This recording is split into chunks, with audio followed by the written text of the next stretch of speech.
All right, I have faith in you. I have faith in you. So how does the problem go? We're given a graph of y equals h of x, shown below, and use a Riemann sum with 4 equally sized intervals to find an upper bound for this expression. Now, we haven't yet explained what this means, so I'll explain what this means. It means to find the area from 1 to 9. So find the total area from 1 to 9 of the function absolute value of h of x. At the end of today, we'll talk about this notation. So, how do we proceed? Well, there's something that you might have noticed, hopefully it wasn't too subtle, namely that there's these absolute value signs. So that says that really we're not shown the function we need to work with. We need to take the absolute value of that function. Now, in case you're wondering, how do you take the absolute value of it? Well, what you do is you identify any place where it's negative. So, for example, here. And you just flip it over. So it would do something like that. Then over here, it's also negative. And you'd flip it over. And it would do something like that. So now what we have is the sketch of the absolute value of h of x. Okay. We're told that we're going to go from 1 to 9. So I want to start here at 1. I want to end here at 9. And there needs to be 4 intervals. So it means I'm chopping 1 to 9 up into 4 equally sized parts. Well, how much space is there between 1 to 9? 8. So if I split that into 4 parts, how large is each part? 2. So I'm going to go from 1 to 3, from 3 to 5, from 5 to 7, and from 7 to 9. So those are my parts. So now we say, okay, we need to find an upper bound. So our upper bound says for each part, what's the largest? So let's come to our first part. From 1 to 3, what's the largest value that our function absolute value of h of x attains? It's 1. So the first part was bounded by 1 times 2. The times 2, remember, is the width. 1 is the height, 2 is the width. And if we were to sketch it as a rectangle, we're just saying that we're contained inside that rectangle there. Now, from 3 to 5, where's the largest? It happens at 5, and largest value is 4. I should have been more specific. Largest value is 4. So for the second rectangle, we're going to add 4 times 2. So notice it changed. Previously, here it was on the left. Now it's on the right. So the highest value can vary where its location is. That's why it's a little bit annoying when you're doing Riemann sums with the highest value. Between 5 and 7, what's the highest value? It's 4 again. So highest value times the width. So we're bounding it here. And finally, from 7 to 9, what's the highest value? The highest value is 3. And so we're going to have 3 times 2. So we get 2 plus 8 plus 8 plus 6, also known as 24. And that's the answer. So keep in mind that whenever you're working with functions, there's sort of 3 different ways we can present functions to you. So you should be comfortable working in all 3 variations. So one way we can present a function is as a graph, as is done here.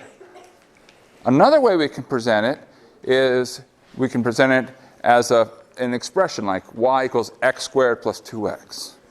And the last way we can do it is as a chart with data. So all 3 of those are different variations that we can ask questions on. So be comfortable working in any one of those. All right, so now, today is a big day because we're going to do a lot of stuff today. All right, so let's go back to where we finished last time, which is we were going to go do Riemann sums. Now, remember the philosophy of Riemann sums says, I'm trying to find the total of something. And the way that I'm going to find the total of something is to break it into small, easy to understand parts. The whole idea of integration boils down to this philosophy. Look for what you're after, some total.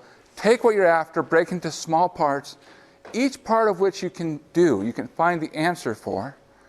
Add those parts together, and that's how you find your total.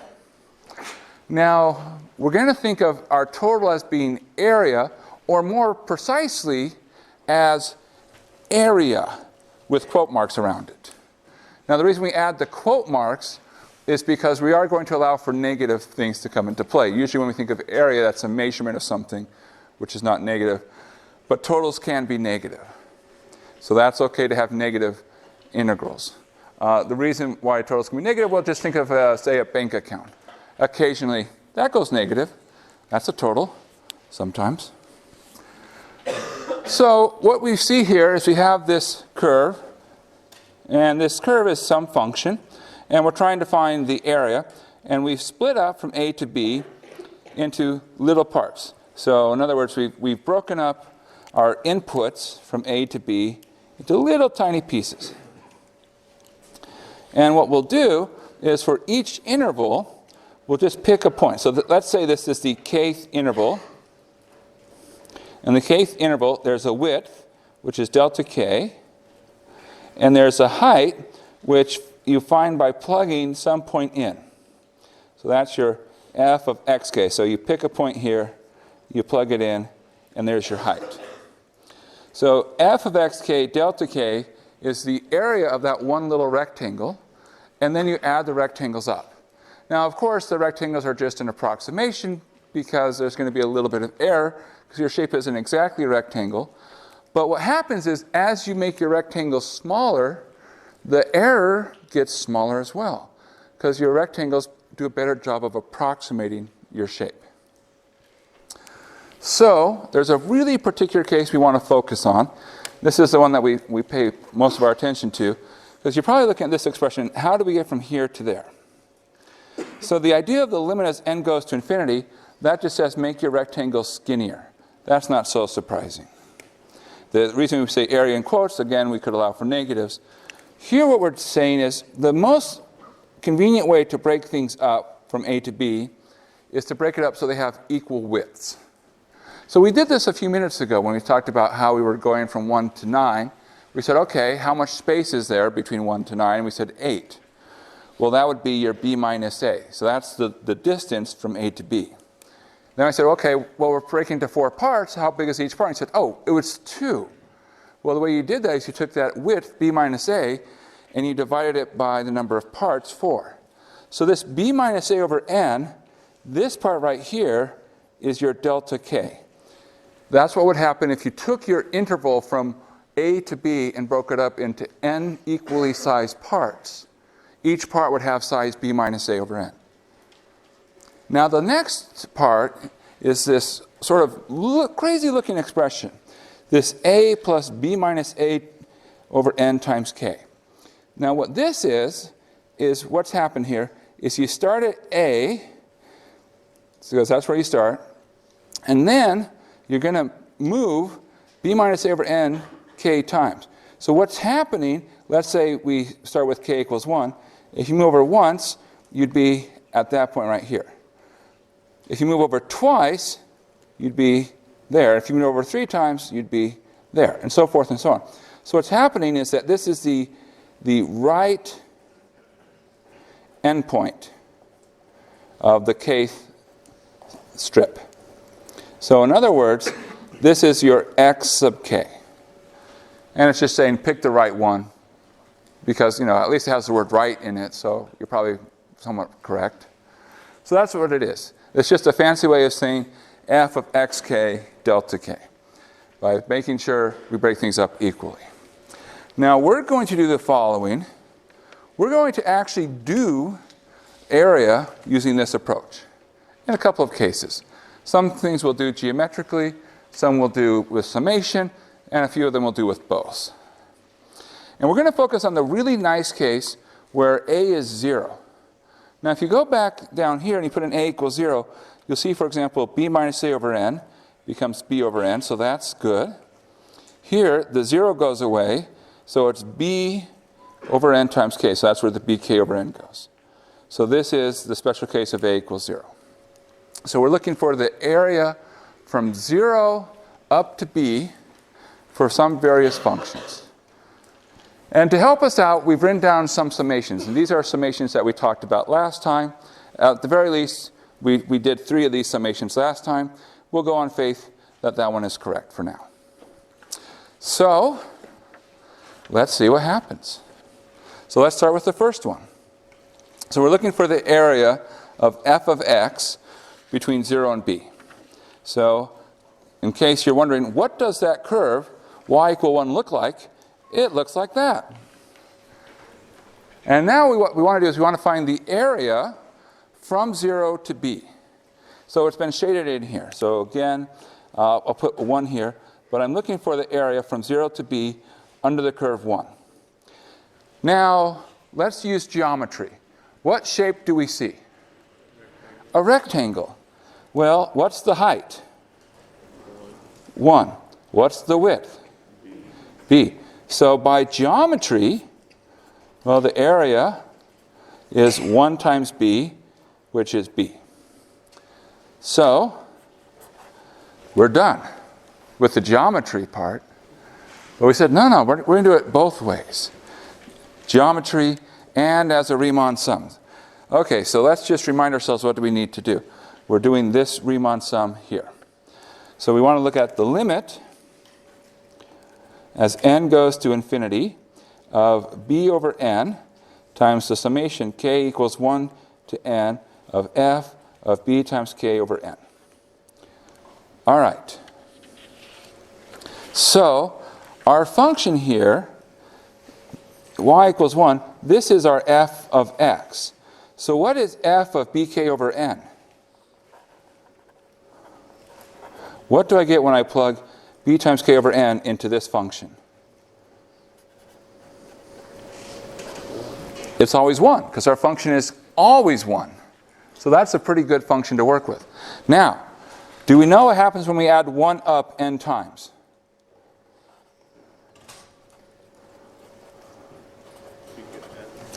Yeah, so if you add 1 up n times, we made a note of it here, adding 1 up n times gives us n. What happens to b over n times n? Becomes b. Now, what happens to the limit as n goes to infinity of b? What do you get? B. You get b. Why? Well, because it doesn't depend on n. And therefore, our answer is b. Now, at this point, you're probably thinking, I like the geometry one. That was simpler. Well, I like the geometry one too. But it's nice that it's consistent. We're getting the same answer. So we're ready to put down our answer. So the area from 0 to b under the curve f of x equals 1 is equal to b. All right. 1 down. Whew. Okay. Well, let's try another one. So find the area under the curve y equals x from x equals 0 to x equals b. And we're going to use both geometry and Riemann sums. So this y equals x, this is our f of x. And we look at this curve. Here's the curve y equals x. What's our shape that we see? Triangle. So if I want to know the triangle, I need to know a couple things. What's the base? B. What's the height? It's also b, because you'll notice at this point, y is equal to x. So if I know x is equal to b, y is also b, and therefore the height's b as well. What's the formula for the area of a triangle? 1/2 base times height. So 1/2 base height gives us 1/2 b squared. Okay, so that's pretty good. Now, Riemann sum time. All right, so again, I'll just start by writing this down. We need to say it's the limit as n goes to infinity of b over n summation k equals 1 to n of f of b times k over n. So that's the limit as n goes to infinity of b over n times the summation k equals 1 to infinity. And what happens when I plug b times k over n into the function f of x equals x? What comes out? The answer is b times k over n, right? Because the function says whatever you plug in, That's what I'm going to give back to you. That's what the function f of x equals x does. It says, you give me $1, I'll give you $1. You give me a cat, I'll give you a cat. You give me b times k over n, here it is, b times k over n. So that's what the function f of x equals x does. Whatever you put in, that's what comes back out. Now, okay, so let's see, some things we can do. Notice this summation is with respect, why did I put infinity here? That's too many. N. Notice this summation is with respect to k. That means b and n are both constants at this point. Well, when something is a constant, you're allowed to pull it out of the sum. So limit as n goes to infinity, pull out the b, pull out the n, you get b times b, or b squared, n times n is n squared, summation, k equals 1 to n of k. Now, do we know what the summation of k equals 1 to n of k is? The answer is, we do, because we did it last time. It's n times n plus 1 divided by 2. So we're going to use this fact. So this becomes the limit as n goes to infinity, b squared over n squared times n plus 1 over 2. Now there's a couple things. The n's cancel. That's good. And you can then say, hey, I really have this b squared over 2. Then I have an n plus 1 over n, which I can write that as n over n plus 1 over n. Now, what happens to 1 plus 1 over n as n goes to infinity?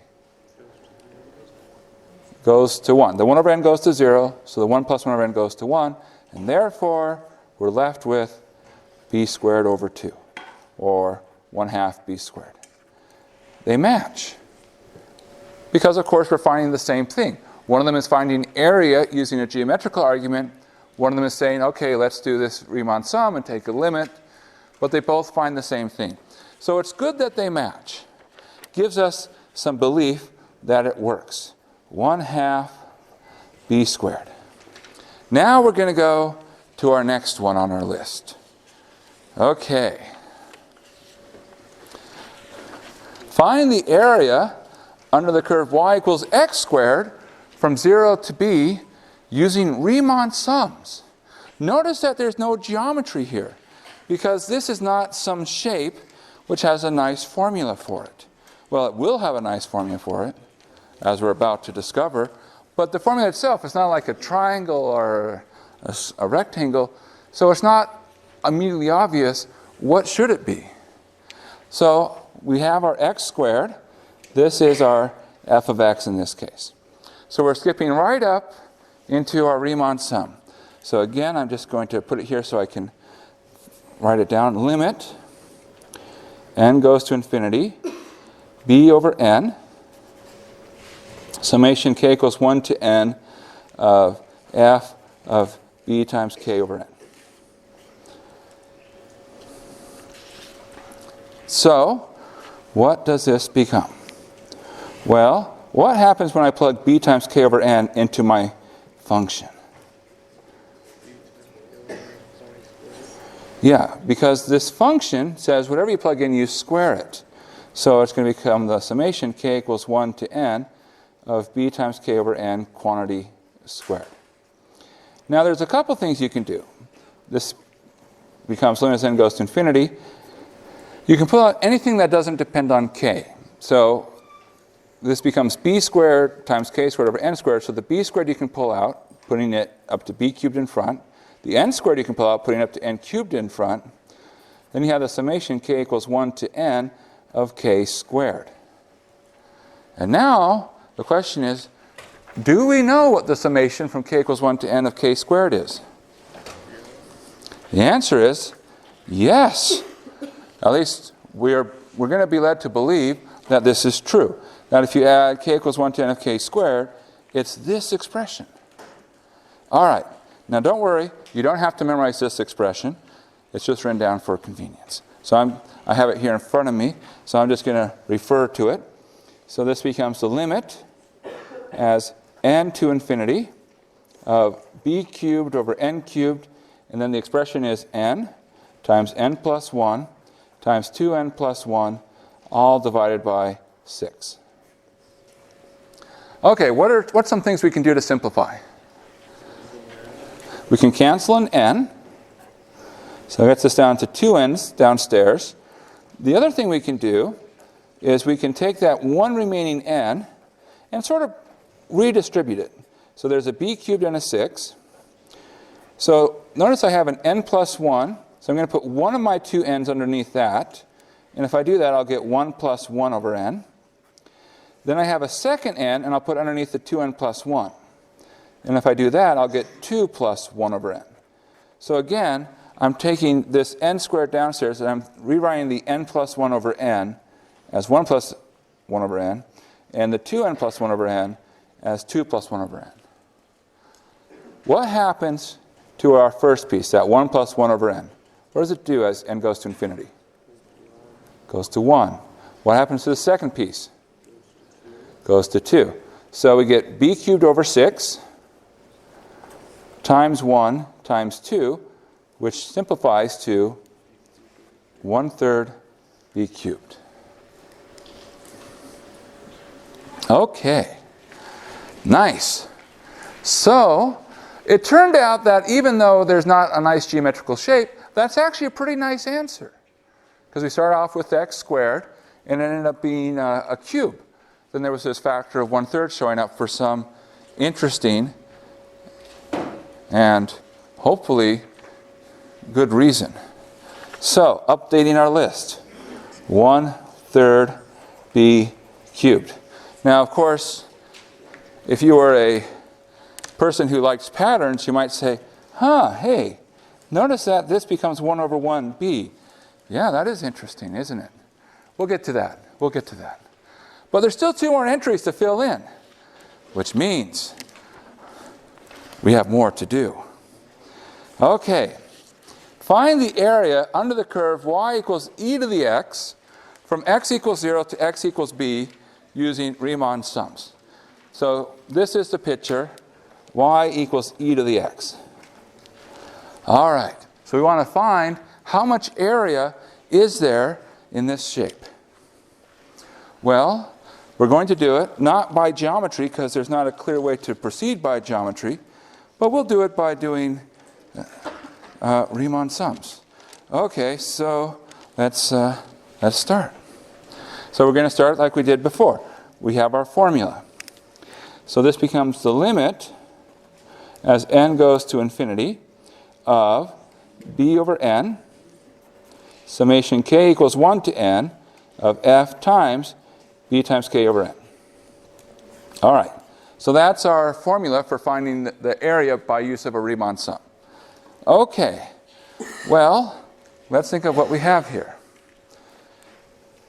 What happens when I plug this bk over n, into our function f? What do we get? So yes, e to the power b times k over n.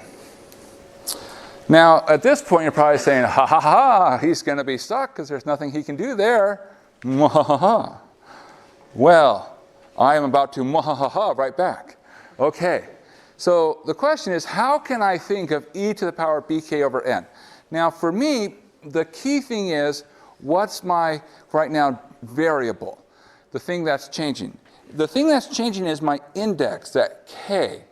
So I want to say, well, how do I describe this in terms of k, with a k-centric focus?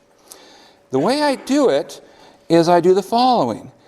I'm going to think of e to the b times k over n as e to the b over n to the k. Now, is that true? Does that work? It does work, because if you have like a power to a power, you multiply the exponents together. So if I take e to the power b over n, raise that to the power k, I'd multiply the b over n times k, which is b times k over n. Now you're probably thinking, but why? Why do that? Well, you'll notice I keep referring back to this chart. And there's this really cool fact that says if I have something that looks like r to the k, and r could be anything. For instance, r could be e to the b over n. So if I have a summation of r to the k, I can sum that really easily. So that's what we're going to do. We're now going to use the fact that we're in the right format so that we can sum it. So here, and again we'll make a little note here, think of r as being e to the b over n.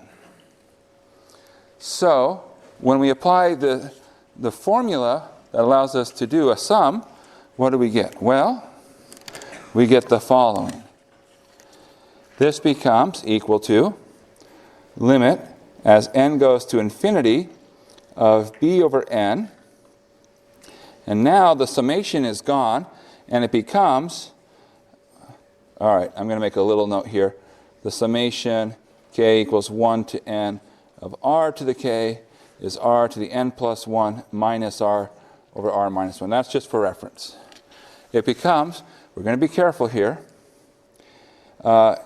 e to the b over n to the power n plus 1 minus e to the b over n, all divided by e to the b over n minus 1. Okay. There we go. Now, at this point, you're probably thinking, which is natural. It's natural to be thinking, All right, well, let's see if we can't rewrite this a little bit. Now, there's a few things we can do. This is the limit. As n goes to infinity, we have a b over n. I'm going to go ahead and factor 1 e to the b over n out. So I'll have e to the b over n pulled out upstairs. So that gives me e to the b over n to the n, because I pulled 1 out, minus 1. And then downstairs, I'll have e to the b over n minus 1. Now let's check in. What's another way to think of e to the b over n to the nth power? It's e to the b. So we can pull this out. So we have limit as n goes to infinity. We have this e to the b over n. I'm going to put that out here. We have b. We have, this is e to the b minus 1. Now, what haven't we accounted for yet? The parts we haven't accounted for yet are this n and this e to the b over n minus 1. Now, I'm going to write that in a very unusual way as 1 over n and e to the b over n minus 1. You would agree, though, that that's true. Everything there is accounted for. I haven't missed anything. Yes? In fact, if you want, one thing we can do, which will simplify our next step, is let's put that b here. There we go. So b over n, then e to the power b over n minus 1. Now comes the fun part. Let's talk about these pieces. What happens to e to the b minus 1 as n goes to infinity? Goes to e to the b minus 1. Why? Because there's no n. It doesn't depend on n. Life is good. We like that one. What happens to e to the power b over n? It'll go to 1. Why? Because it'll be e to the power 0. E to the 0 is 1. Now, what happens to b over n divided by e to the power b over n minus 1? Oh, someone said it. It's going to 0 over 0, which means more work. And I can already hear, oh, le hôpital. Oh, le hôpital, mon ami, it's been too long. It's been like a week. Why did you leave me? Okay, so let's do a little side work here. So we're just going to work on this b over n, e to the b over n minus 1. Now remember, n is our variable here. So we're going to take the derivative with respect to n. Now there's a subtlety here that you might object to, and some of you may not even notice the subtlety. The subtlety is we're thinking of n as being a whole number, but in order to apply L'Hopital, we think of n as being continuous. And the answer is, don't think too much about that. It's okay for now. Just apply it. Okay, so we apply L'Hopital. L'Hopital. Okay, the derivative of b over n.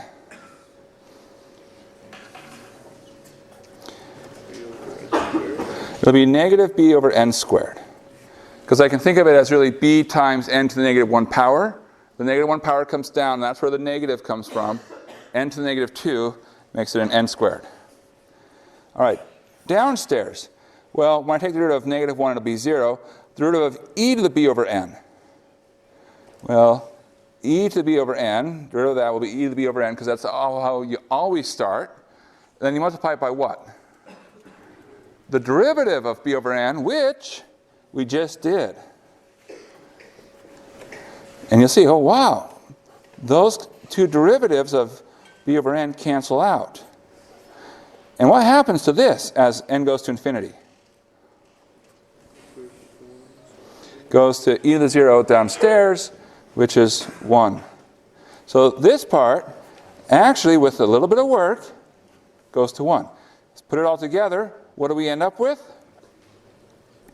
E to the b minus 1. Okay. So, updating. We know that the area under the curve e of x from 0 to b, we now can say definitively, is e to the b minus 1. Now you might say, does it fit the pattern? And the question is, what pattern? We haven't found a pattern yet. Well, maybe we have, but we'll get to that in a few minutes. Okay, one more.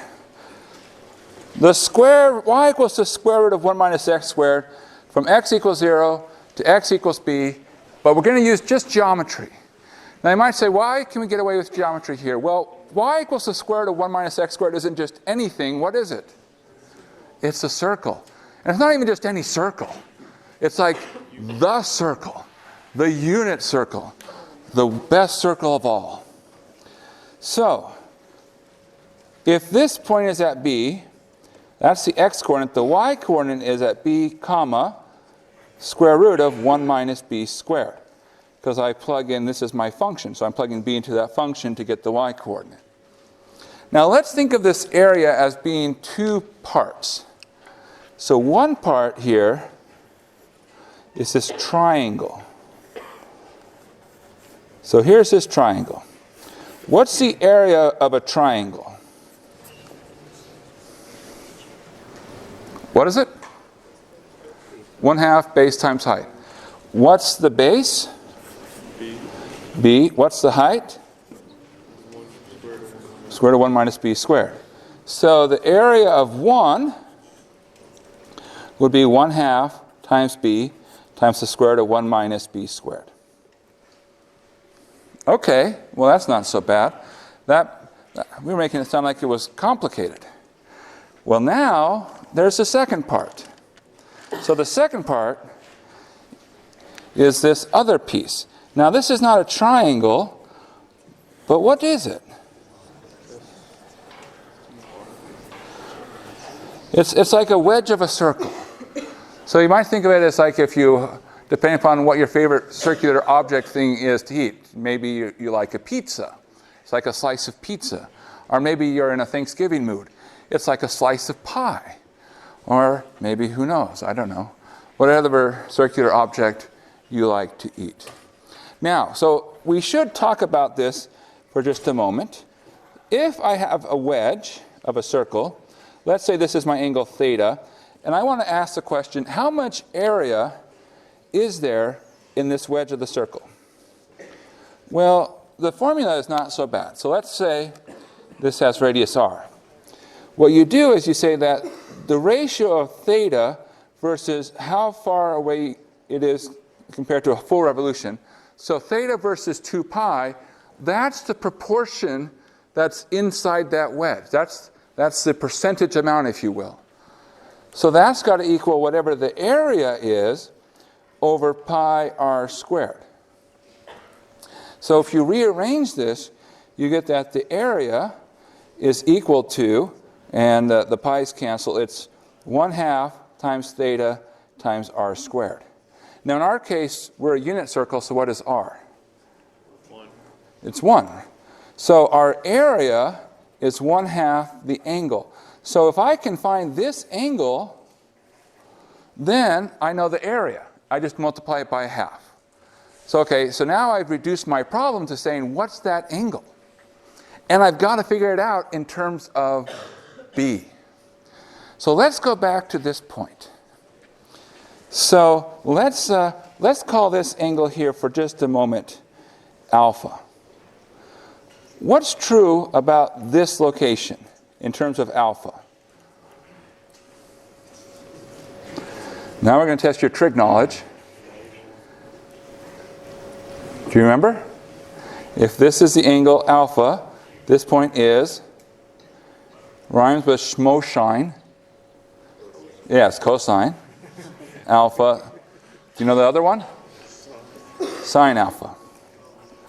So the x-coordinate corresponds to the cosine function, and the y-coordinate corresponds to the sine function. That's how we do trigonometry with unit circles. Now, what does that tell us? Well, it tells us here that b is the cosine of alpha. And so I can tell you that alpha is the arc cosine of b. Now, unfortunately, I don't want that angle. I want the one next to it. Well, take a look at these two angles. What's true about those two angles? They're complementary, which is to say that should alpha ever run into theta, it would say, theta, my friend, you're looking wonderful today. To which theta responds, thank you, alpha. You two are looking dapper on this wonderful day. They complement each other. Okay, so now we can use that fact, and here's the other thing to note, is the way that cosine and sine work together. Where does that co come from? It comes from their complementary angles. So the sine of an angle is the same as the cosine of the complementary angle. So the punchline is that theta is the arc sine of b, because of the fact it's a complementary angle. So that tells us that if this is our other area we want, then we want 1/2 times this angle. 1/2 arc sine of b. And therefore, this area under y equals square root of x square root of 1 minus x squared from 0 to b is 1/2 arc sine of b plus 1/2 b square root of 1 minus b squared. That's our area. So let's update. So we have our chart here, and I have this to refer to. So we have 1/2 arc sine of b plus 1/2 b square root 1 minus b squared. So now let's go ahead and address the elephant in the room. These functions that are finding the total area aren't just looking like random functions.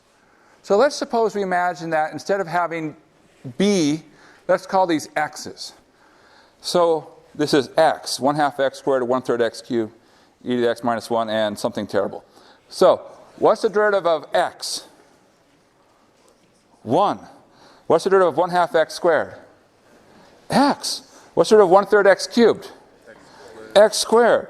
What's the derivative of e to the x minus 1? E to the x. What's the derivative of this terrible thing? Well, it's square root of 1 minus x squared. Now, you might not believe me, but it is true. You can actually work it out. Now, at this point, you should be like, wow, that's amazing. Is it true? And the answer is it is true. And that's what we're going to tell you about next week. But for right now, we're just going to be like, wow, that's a very strange coincidence. Okay. So, here we go. We want to talk about this notion of when do we succeed. So we decided we're going to break things up into little pieces. We add our little pieces up. And when we get an answer, we will call that integrable, which is really just another way of saying we were able to find the area. And we have a notation for that. So if we're going from A to B, then whatever this limit is, we denote it as this symbol. And if you look at what this symbol is, it's that same symbol we were using for indefinite integrals. It's that stretched out S. That S that you've stretched really far. Why is it a stretched out S? Because it's S for sum. Remember where the sigma comes from.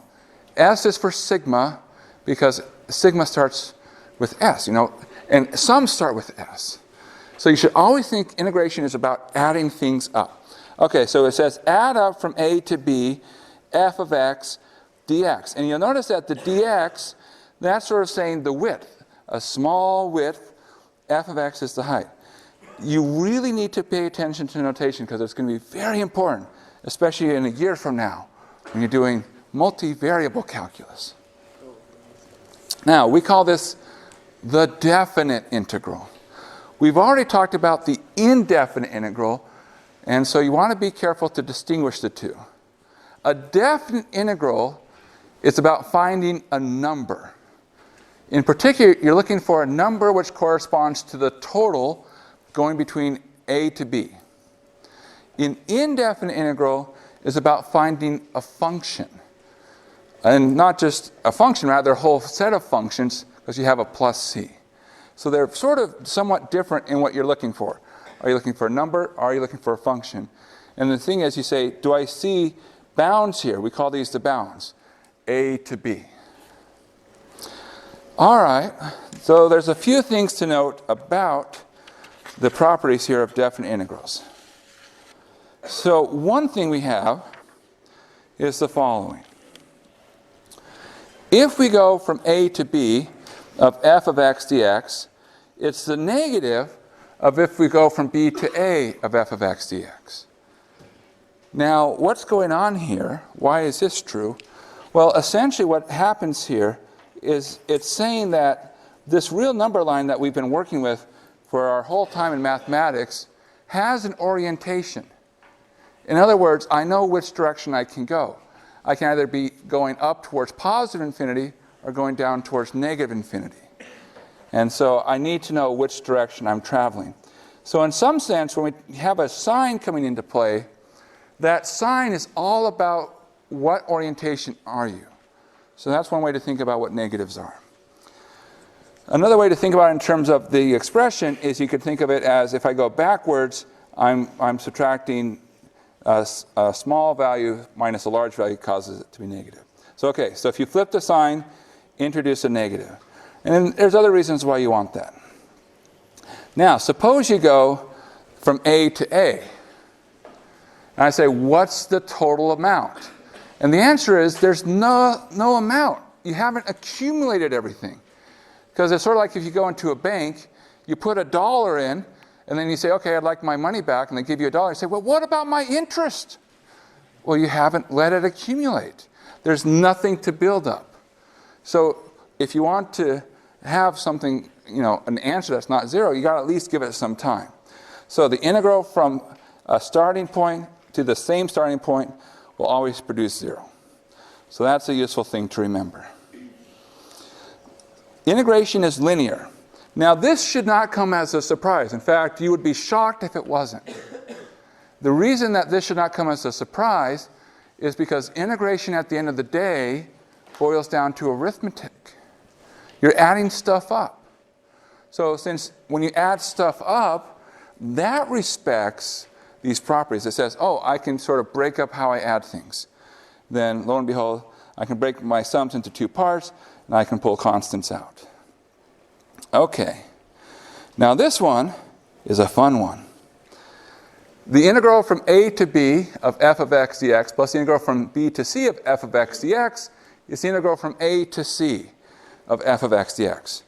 So what we're saying here is if it's the case that the upper bound matches with the lower bound, and the functions are the same, I can just string these together. Now, at first, you'll say, this is obviously true. And then you're going to say, is it? So let's think about why it's obviously true. So let's draw ourselves a picture. Okay. So if we think about, here's A, B, C, says, suppose I want to find the total from A to B. So the total from A to B, I'll shade this one in a reddish tone. And the total from B to C, I'll shade that in a somewhat greenish tone, is the same as going from A to C. And you're like, well, yeah, of course, it's the areas, they match up. There's no surprise here, Steve. I said it was obvious. Aha. But what if it's this way? Is it still true?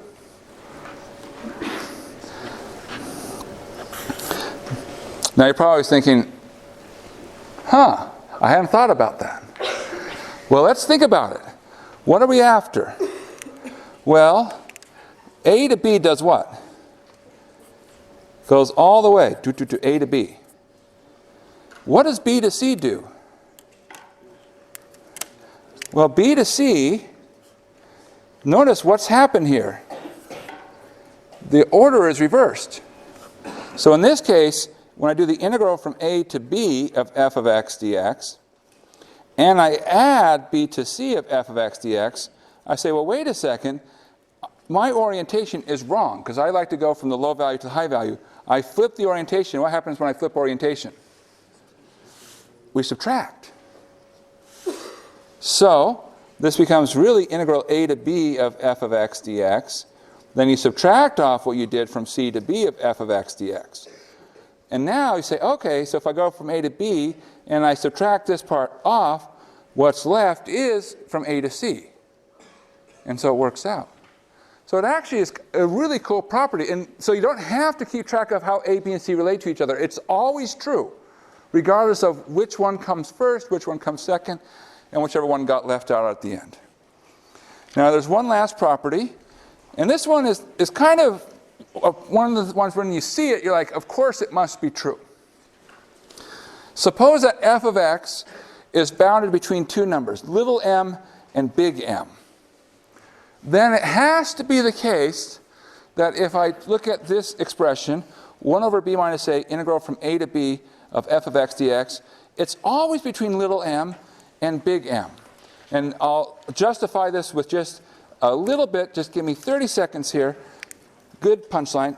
Another way to think about this is that integral a to b of f of x dx is between m times b minus a and bigger than little m times b minus a. And so you sketch the picture. Here's our a to b. Here's our f of x. Well, little m times b minus a would be this part down here. It has less area. And big M times b minus a would be up there, and that has more area. And therefore, it must be true. Okay, that's it for today. We'll see you next time.